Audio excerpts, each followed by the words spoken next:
Well, when Mossman High School approached us here at Field of Mars to design a field studies for their Year 8 students, it seemed like a good opportunity to integrate sustainability with information communication technologies, as well as those outcomes that we knew were in the maths syllabus.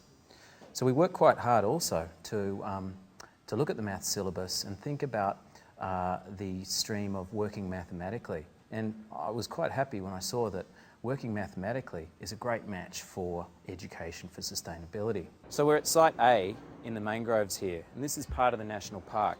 And the context of what we're doing here is to do with rangers managing this swamp, both for biodiversity, but also for the actual safety of the visitors.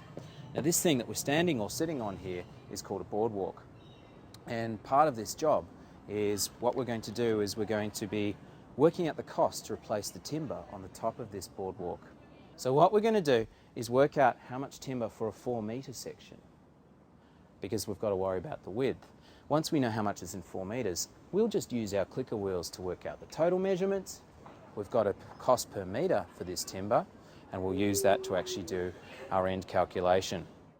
Remember, the whole point of today is in applying maths. All of this stuff is applied to the management of a national park. And this place here is no exception. This is called Sugarloaf Point. Now these trees, we can't see them, we're underneath the tarp, but they're called she-oak trees. And, I don't know, they're probably more than 10 metres but less than 20 metres. And there are some gum trees over there, which are probably of a similar height. And what we're going to be doing here, guys, is we're going to be using various types of surveying and applied geometry to two methods to work out the height of those trees. We're going to use an application on the iPad called Field Protractor. When you get to the app, what you need to do, up in the top left, one removed, is get the camera up. In the field of view somewhere, quite clearly, I need a 1 metre multicolour ruler. Can you see the little green scale bar? I positioned that and shrunk it so that it actually matched the ruler that was actually leaning up at the base of that tree there.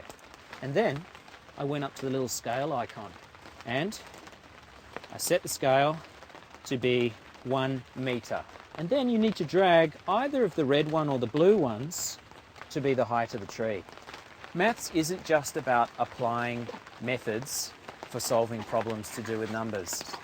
In the case today, we've been using maths to actually apply it to problems to do with managing a national park, balancing the needs of people and landscapes and habitats. So Margot, given the needs of your students, how did you think today went?